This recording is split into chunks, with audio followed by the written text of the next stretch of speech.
एक पुत्र मांगते फिरते हैं, एक बेटा देते, हे भगवान बेटा हो गया। बेटियों की तो हम गिनती नहीं करते, बेटा चाहिए बेटा।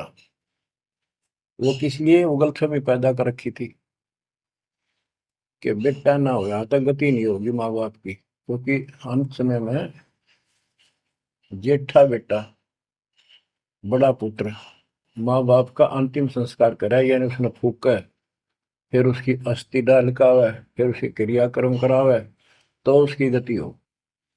और जिसका बेटा नहीं, उसकी गति नहीं हो सकती, उसको तो संतान वाला मानते भी को नहीं, मना नहीं करते थे। अब तो ये चांदना होगा, रोशनी होगी, बेटा बेटी है, कितनी मूर्खता का काम था। लेकिन काल ने तो उल्टी पढ़ाई पढ़ानी, उल्टा रास्ते डालना, और वो होना एक परंपरा बनाकर बैठ गए, वो एक लकीर के फकीर बन गए। जैसे राजा दशरथ का सबसे बड़ा बेटा रामचंद्र था, उसको राज दे दिया, और बच्चों फिर उसको वनवास देना पड़ गया मजबूरी में। रामचंद्र जी वनवास में चल पड़े। राजा दशरथ का इतना मोह था अपने बच्चों में, रामचंद्र में विशेष, और जो बिछुड़ा उसमें ज्यादा हुआ करे, तो दोनों चल पड़ा। महल के ऊपर चढ़ के देखा, दिखता रहा, पर नहीं दिखा, तो चौबारे की अटारी पर चढ़ गया, चौबारे पर, चौबारे पर चढ़ कर जहां तक उससे दिखा, फिर मुंडेर पर चढ़ गया, एडी ठाई गिर गया, वहां से जमीन पर गिर गया, गिरते मर गया। अब रामचंद्र वापस नहीं आया, उसका अंतिम संस्कार किसने करा? वो पूछने वाला वे मंदबुद्धियों ने, जो दुनिया को भ्रमित क्या करते थे, किसी की अकल वहां नहीं गई वहां तक। जेठा बेटा था ही नहीं, फिर उसके अंतिम संस्कार किसने करे? दूसरा न करे होंगे। तो ये बात कहने की है, तो इसका मतलब उसकी गति हुई नहीं, बेटा होते हुए भी अंतिम संस्कार नहीं कर सका। तो इन बातों ने छोड़कर सतगुरु कबीर साहब द्वारा जो ज्ञान दिया है, इस पे दृढ़ हो जाओ। देखो, हमारी सारी बात उल्टी है। भक्ति मार्ग में बेटा है, बेटी है, अच्छी बात है। परमात्मा के चरणों में लग गए दोनों, तो हम तो बरी से हो गए, क्यों? भगवान आप पर खड़ा हो गया।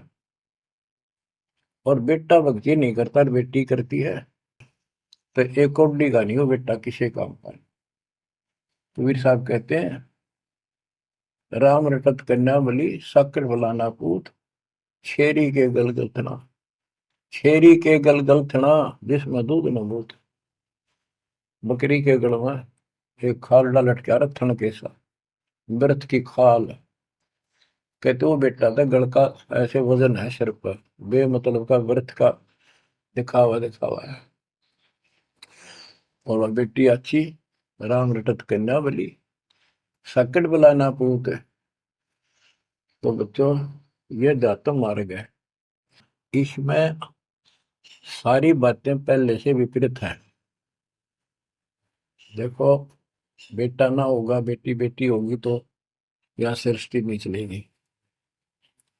और बेटी बेटी होगी, बेटा नहीं हुआ, तो भी दिक्कत संसार की सृष्टि में आ सकती है। बाकी भगत का कोई फर्क नहीं पड़ेगा। इन बातों को जो दास कहता है, इनको एक सामान्य बातें ना समझना, निष्कर्ष है इस जीवन का। जिसका बेटी नहीं है, उसको ये तड़प रह जाती है बेटा होता, या भूल के भी ना करना। इन बेटे वाले ने देख लो कितने सुखी, टाइम पर रोटी नहीं, चाह ने भी तरसे बैठे बैठे। वो सोचे बड़ा दे देगा, छोटा सोचे बड़ा आप दे देगा, बड़ा सोचे छोटा कह देगा। बड़े बेटे आंखें में आंसू आऊं बुढ़ा में। और बेटी आखिरी सांस तक प्यार देती है अपने माँ बाप को, एक आदि ने कमी बात कह नहीं सकते, वो किस्से के बिना होती हो तो आत्माएं नष्ट होती है। आखिरी सांस तक। यहाँ भी हमने देखा जैसे लड़की रोटी खा रही है और लड़का वैसे बैठा था, माँ ने कहा बेटा वो सामान ला उठा के, रोटी तैयार बनाऊं भोजन। बेटा बेटा ना लाऊं, यूं कौन खोया लावे। बेटी तो कया भी कोई ना, रोटी खाती खाती छोड़ के आण की थी, एक 10 साल का की होगी, लड़का 12-13 साल का। उठ कर रोटी छोड़ के हाथ धोकर और सामान लाकर माँ को दे दिया। लेकिन फिर भी बेटे में मोह ज्यादा और बेटी में नहीं। इसका कारण यह था कि हमने बेटी को बाहर बना लिया इस गलत रीति रिवाज से। बेटी तो 15-16-20 साल की मेहमान होती है आपकी। ये तो परमात्मा की बेटी 2 गुना का सुधार करती है। आगे जाके घर बसावे, उस परिवार को भी सुधारे और माँ बाप के अंदर मोह न्यारा रहे। तो भाव ये है कहने का, अगर बेटा नहीं है ना और भगत है, उसके सब भगवान धरती पर नहीं। प्रथम तो वो है जिसका कति संतान नहीं, वो भगवान। दूसरा वो है जिसका बेटा ना हो, बेटियां की करके शादी वृद्धावस्था में अपना लेकर मारा जाता है। और बेटी वहां बैठी भी माँ बाप की चिंता करेंगी और कोई ना कोई सुविधा उनको देती रहेगी। और बेटा छाती पर रह के भी खून फूके जाएंगे, कति साफ दिखाई दे है, इसमें कोई मानो तो ना मानो। लेकिन बेटे भी हैं, ठीक है, और उनमें वो भी भक्ति करो, आप भी करो, कुछ दिन में उनको समझ आ जाएगी। पुत्र वधू भी भगवान से डरने वाली हो जाएंगी, माँ बाप का ध्यान रखें, वैसे कोई विकल्प नहीं इसका। लेकिन इस दुख को हम अच्छा मानते हैं पुत्र ना होने से। हम तो काल ने गधे बना रखे हैं। जितना कष्ट हमें रहे और वजन लग जा रहा है तो हम सीधे चाला और कम हो जाता मानने को नहीं। हमारा तो जैसे एक माई का पुत्र मर गया 15-16 साल का, और भगत थी, टक्कर मारी, रोना पड़े है कि बस की बात है, पाला पोसा ले जाता का। फिर उसने थोड़ा सब्र हुआ जैसे। उस दूसरे जो एक और बिना भगत थे उनके पड़ोस में, जो उनके लड़के की शादी होगी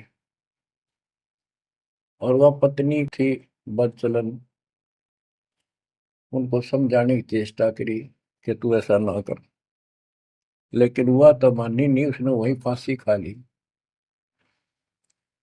अब वह भी मर गई और वो बेटा भी जेल में, और वो सारे जेल में। वो दहेज के कारण, एक बेटा था ऐसे ही, उसने बहू को प्रताड़ित किया दहेज लेने के लिए। गरीब घर की लड़की थी, उसने सुसाइड कर लिया। वैसे सुसाइड करना कोई विकल्प नहीं है, इसे गंदे आदमी को छोड़ कर कुमारी रह ले, अपने घर पे बैठ गया।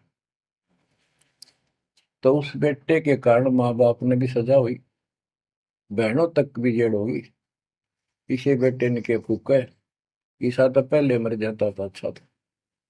लेकिन हम इस बात को मानने को तैयार नहीं है, ना मानने में जब क्या कर लोगे, काम तक आ गया मारे जाओ टक्कर।